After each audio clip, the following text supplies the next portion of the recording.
ಹಾ ಫೋನ್ ಬರ್ತಾ ಇಲ್ಲ. ಹಲೋ ಹಲೋ ಹೇಳಮ್ಮ. ಏನ್ ಮಾಡ್ತಾ ಇದ್ದೀರಕ್ಕ? ಏನು ಇಲ್ಲ ಕಣೆ, ದೇವಸ್ಥಾನಕ್ಕೆ ಹೋಗೋಣ ಅಂತ ರೆಡಿ ಆಗ್ತಿದ್ದೀನಿ. ಓ ಇವತ್ತು ಗುರುವಾರ ಅಲ್ವಾ, ಸಾಯಿಬಾಬಾ ದೇವಸ್ಥಾನ ಬರ್ತಿದ್ದೀರಾ? ನಾನು ಸುಮಾರು ದಿನದಿಂದ ಅನ್ಕೋತಾನೆ ಇದ್ದೆ ಕಣಕ್ಕ, ಹೋಗ್ಬೇಕು ಅಂತ. ಯಾರ ಜೊತೆಗಿಲ್ವಲ್ಲ ಅಂತ ಸುಮ್ಮನೆಗಿದ್ದೆ, ಒಬ್ಳೇ ಹೋಗಕ್ ಬೇಜಾರು ಅಂತ. ನೀವ್ ಹೆಂಗೋ ಹೊರಡ್ತಾ ಇದ್ದೀರಲ್ಲ, ಒಂದ್ 5 ನಿಮಿಷ ತಡೆಯಕ್ಕ, ನಾನು ರೆಡಿ ಆಗ್ಬಿಟ್ಟು ಫೋನ್ ಮಾಡ್ತೀನಿ. 5 ನಿಮಿಷ.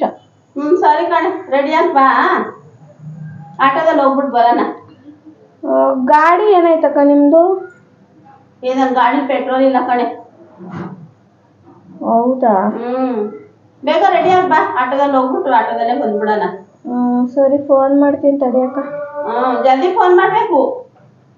ಸರಿ ಫೋನ್ ಮಾಡ್ತೀನಿ ಅಂದ್ರೆ ಮಾಡ್ಲೇ ಇಲ್ವಲ್ಲ, ಲೇಟ್ ಆಗೈತಲ್ಲ, ಇಷ್ಟೊತ್ತಿಗೆ ಹೋಗ್ಬೇಕಾಯ್ತು.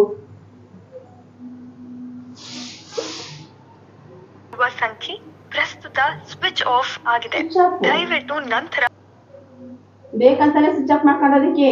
ಪುಕ್ಸಟ್ಟೆ ಆಗಿದ್ರೆ ಗಾಡಿ ಬಂದು ಬಿಡಲು ಡೊಯ್ ಅನ್ಕೊಂಡ್ ನನ್ನ ಜೊತೆನಲ್ಲಿ. ಆಟೋದಲ್ಲಿ ಹೋಗ್ಬೇಕಲ್ಲ, ಆಟೋದಲ್ಲಿ 50 ರೂಪಾಯಿ ಹೋಗಿ 50 ರೂಪಾಯಿ ಬರೋಕ್ 50 ರೂಪಾಯಿ ಆಗುತ್ತೆ. ಅಯ್ಯೋ ಇಂತ ಕಂಡಿಸ್ಕೊಡು. ಬಾ ನಮ್ಮ ಗಾಡಿನ ಹೋಗೋಣ.